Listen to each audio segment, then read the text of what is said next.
आप देख रहे हैं 24 घंटे 24 रिपोर्टर। अब देखिए देश दुनिया की हर बड़ी खबर हमारे 24 रिपोर्टर के संग। अपराध, खेल, मनोरंजन, कारोबार की दुनिया की भी हर बड़ी खबर अगले आधे घंटे में। शुरुआत सबसे बड़ी खबर के साथ।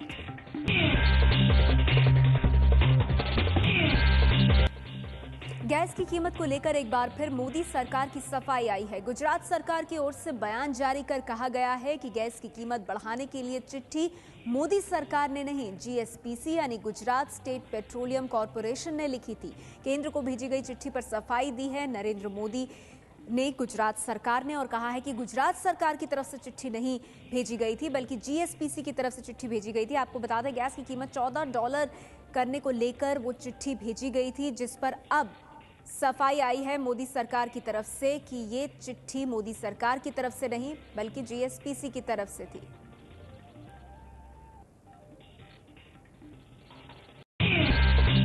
पहली बार गुजरात सरकार ने केजरीवाल के आरोपों का औपचारिक जवाब दिया है।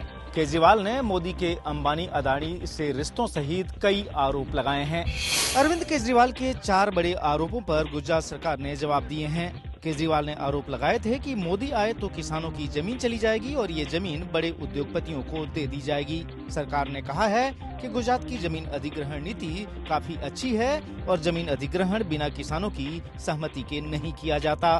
केजरीवाल के इस आरोप पर कि गुजरात में 10 साल में 5,874 किसानों ने खुदकुशी की है, इस बारे में मोदी सरकार ने कहा है कि सिर्फ एक किसान ने फसल में नुकसान जाने पर इस दौरान अपनी जान दी है। रिटेल में एफडीआई के आने से छोटे व्यापारियों के धंधे खत्म होने के केजरीवाल के आरोपों पर मोदी सरकार का कहना है कि रिटेल में एफडीआई के खिलाफ है बीजेपी। गुजरात में 60,000 लघु और मझोले उद्योग बंद होने के आरोप पर गुजरात सरकार का कहना है कि 95% रजिस्टर्ड लघु उद्योग धंधे काम कर रहे हैं। केजरीवाल ने अपने गुजरात दौरे के दौरान मोदी सरकार पर तो आरोप लगाए ही थे, कल ही के दिन वाराणसी में अपनी रैली में भी एक बार फिर से उन आरोपों को दोहराया।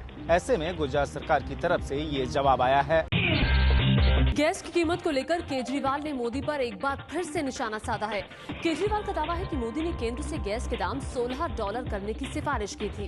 चिट्ठी मैं मोदी जी की सरकार की आज पेश कर रहा हूँ। ये चिट्ठी इनकी सरकार ने लिखी है केंद्र सरकार को। इस चिट्ठी की कॉपी अभी आप सबको ईमेल कर रहे हैं स्कैन करके। इस चिट्ठी में मोदी जी कह रहे हैं कि इस गैस के दाम $14.2 होने चाहिए। $14.2 plus taxes plus transportation cost plus plus plus plus plus उसको टोटल को ऐड कर लो, वो 16 के आसपास बन जाता है डॉलर्स। केजरीवाल ने गुजरात सरकार के किसानों के जवाब पर कहा कि गुजरात में किसानों की मौत का आंकड़ा आम आदमी पार्टी का नहीं बल्कि गृह मंत्रालय के नेशनल क्राइम रिकॉर्ड ब्यूरो का है।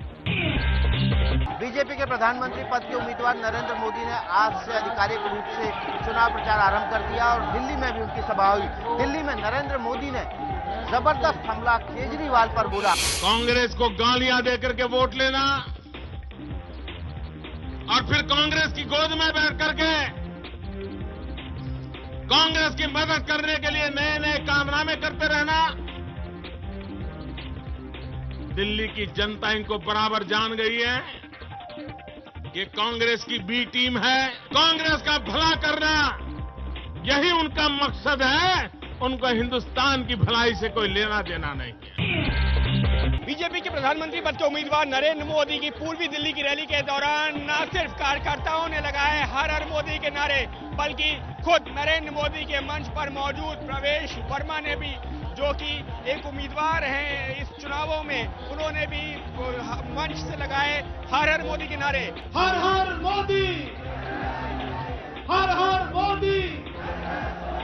हर हर मोदी ये वो नारा है जिसको लेकर खुद नरेंद्र मोदी ने भी ट्वीट भी किया है और पार्टी की तरफ से कहा गया है कि ये पार्टी का नारा नहीं है। लेकिन मोदी के मंच से जब हर हर मोदी का नारा लगा तो उसके बाद में जो भी कार्यकर्ता या जो भी लोग यहाँ पर पहुंचे हुए थे मोदी का भाषण सुनने के लिए, जो भी भीड़ जुटी थी, उसने भी बीच बीच में कई बार हर हर मोदी, घर घर मोदी के नारे लगाए। नरेंद्र मोदी ने पहली बार अरविंद केजरीवाल के अस्तित्व को स्वीकारा है। जम्मू के हीरानगर की रैली में मोदी ने केजरीवाल को पाकिस्तान का चाहता बताते हुए उनकी तुलना AK-49 से कर दी। ये AK-49 ने अभी एक पार्टी को जन्म दिया और उनकी पार्टी की वेबसाइट पे उन्होंने जो नक्शा रखा है उसमें कश्मीर उन्होंने पाकिस्तान को दे दिया है। एक सिपाही सालार है, उनके बड़े साथी, वो चिक चिक करके कह रहे हैं जनमत संग्रह होना चाहिए। ये पाकिस्तान के एजेंट, हिंदुस्तान के दुश्मन। हाल के दिनों में केजरीवाल मोदी के खिलाफ आरोपों की जड़ी लगाते रहे हैं। अब नरेंद्र मोदी ने भी केजरीवाल को जवाब देने की ठान ली है। नरेंद्र मोदी ने पाकिस्तान का एजेंट कहा तो केजरीवाल तिलमिला गए हैं। केजरीवाल ने कहा है कि पीएम के उम्मीदवार को ऐसा नहीं बोलना चाहिए। मोदी के वार पर केजरीवाल ने भी पलटवार किया है। ट्विटर पर केजरीवाल ने लिखा, इस तरह की गाली गलौज करना उनको शोभा नहीं देता है। मुद्दों की बात करनी चाहिए। हम लोग मुद्दों की बात कर रहे हैं। हम लोगों ने गुजरात के विकास के ऊपर प्रश्न उठाए, उसके ऊपर वो कभी चर्चा करने को तैयार नहीं है। मैं उनसे मिलने की कोशिश की, वही मैंने कहा वो पाकिस्तान का एजेंट बोलते हैं, वो AK-49 बोलते हैं। तो क्या प्रधानमंत्री के दावेदार को इस किस्म की भाषा का इस्तेमाल करना शोभा देता है?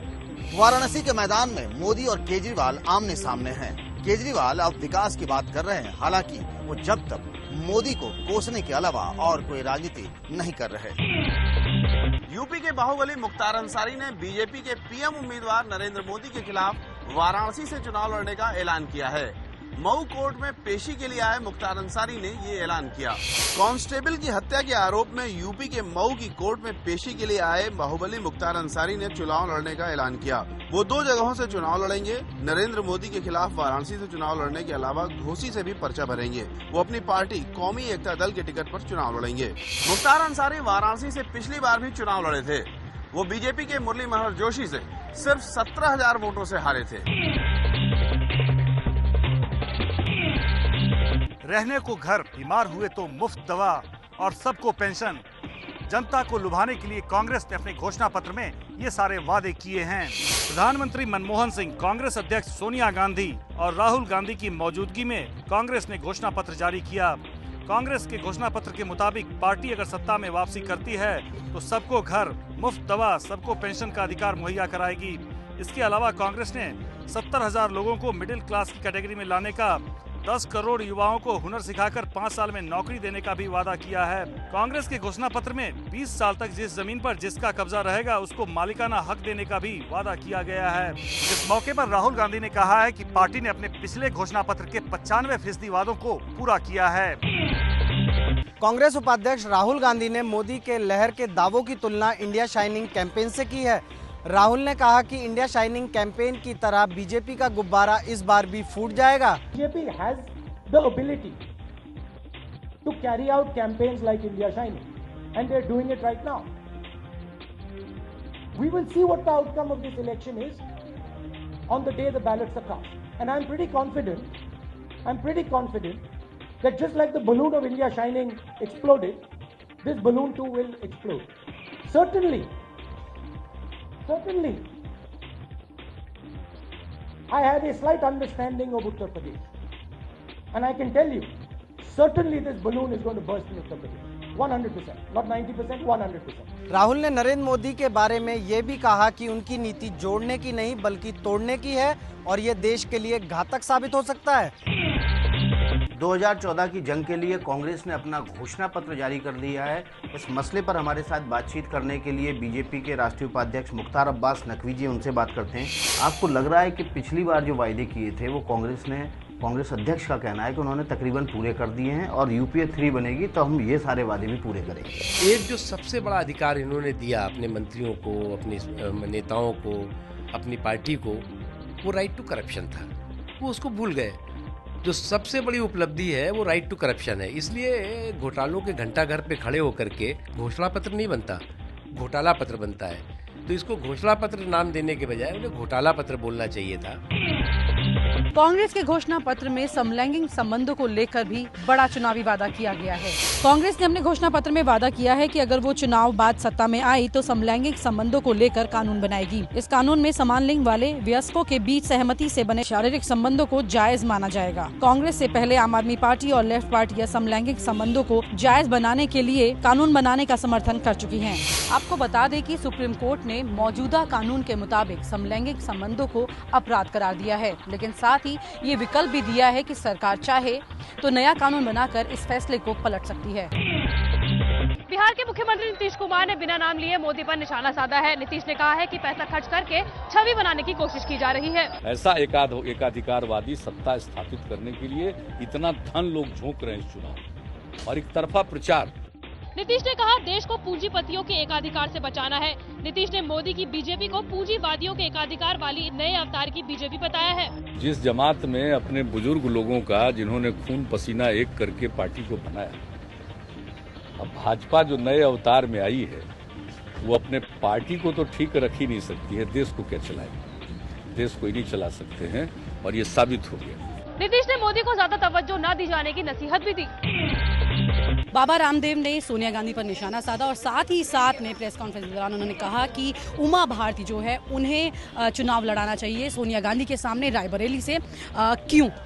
क्योंकि सोनिया गांधी एक साधारण नहीं, एक पूरी दुनिया की बहुत ताकतवर महिला हैं और बोफोर्स घोटाले से लेकर के हेलीकॉप्टर घोटाले तक सभी घोटालों के तार उसके परिवार से जुड़े नजर आते हैं और भ्रष्टाचार की वो सरगना जिसने इस देश की अर्थव्यवस्था को गर्त में पहुंचा दिया और उनको यदि कोई कड़ा मुकाबला दे सकता है और उनको पटकनी दे सकती है यदि कोई, तो वो उमा भारती जी हो सकती है। हमें पूरा विश्वास है कि वो तैयार होंगी। विदेशों में जमा काले धन के मसले पर केंद्र सरकार को सुप्रीम कोर्ट में लगा है बड़ा झटका। सुप्रीम कोर्ट ने केंद्र सरकार से इस मसले पर तुरंत एसआईटी का गठन करने को कहा है। साथ ही विदेशों में जमा काले धन को लाने में सरकार की नाकामी पर कड़ी टिप्पणी भी की है। काले धन के मसले पर वरिष्ठ वकील राम जेठमलानी और कई जानी मानी हस्तियों की याचिका पर सुनवाई करते हुए 4 जुलाई 2011 को सुप्रीम कोर्ट ने रिटायर्ड जस्टिस बीपी जीवन रेड्डी और जस्टिस एमबी शाह की अध्यक्षता में विशेष जांच दल बनाने का आदेश दिया था। केंद्र सरकार ने इस आदेश को सुप्रीम कोर्ट में ही चुनौती दी। केंद्र सरकार की अर्जी को आज खारिज करते हुए सुप्रीम कोर्ट ने सरकार को तुरंत विशेष जाँच दल के गठन का आदेश दिया।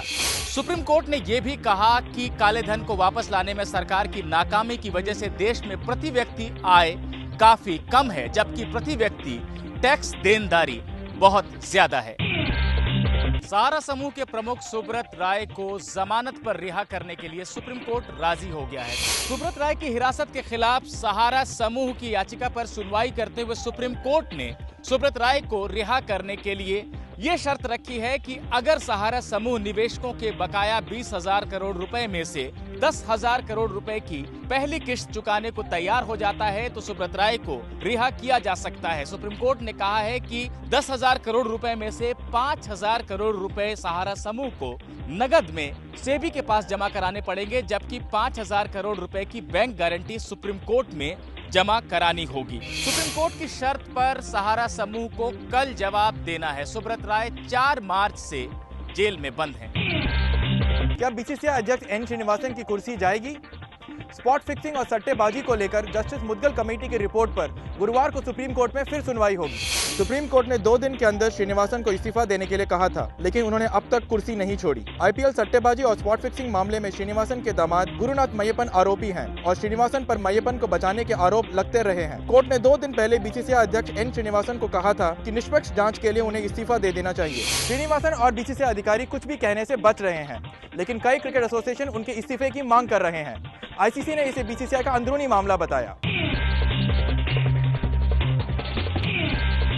शेयर बाजार नया रिकॉर्ड बनाते हुए बंद हुआ है। बाजार में लगातार बहार के बाद अब चुनावी मौसम में ये सवाल उठ रहा है कि आखिर ये उछाल क्यों है। बुधवार को शेयर बाजार ने अपने सारे पुराने रिकॉर्ड को तोड़ते हुए अपने उच्चतम स्तर को छू लिया। बीएसई का सेंसेक्स 40 अंक की बढ़ोतरी के साथ 22,096 अंक पर बंद हुआ। एनएससी का निफ्टी 12 अंक की बढ़ोतरी के साथ 6,601 पर बंद हुआ। शेयर बाजार जानकारों की माने तो इस रिकॉर्ड तोड़ उछाल के पीछे मोदी इफेक्ट है। आप ओपिनियन पोल्स वगैरह में देखे हैं कि जो एनडीए की सरकार है, मोदी के नेतृत्व पर बहुत लोग उत्साहित हैं, तो इसके कारण जो विदेशी निवेशक हैं वो इंडियन मार्केट में इन्वेस्ट कर रहे हैं। गूगल ने एक ऐसा चश्मा बनाया है जिसको पहनकर आप इंटरनेट की दुनिया से जुड़े रहेंगे। इस चश्मे की कीमत $1,500 यानी लगभग 1 लाख रुपए के करीब होगी। गूगल ने चश्मे को अमेरिकन कंपनी रेबैन और ऑकले फ्रेम्स की पार्टनरशिप के साथ स्टाइलिश बनाने का काम शुरू कर दिया है। इस चश्मे के फ्रेम के राइट साइड में थंबनेल साइज की स्क्रीन होगी जो इंटरनेट से जुड़े कंप्यूटर का काम करेगी। इस चश्मे में कैमरे की सुविधा भी होगी जो हैंड फ्री पिक्चर और वीडियो रिकॉर्ड कर सकेगा। पिछले हफ्ते ही गूगल ने अपनी एंड्रॉयड वॉच बाजार में उतारी है। इस वॉच के बाद गूगल का ये एंड्रॉयड की दुनिया में दूसरा बड़ा कदम होगा।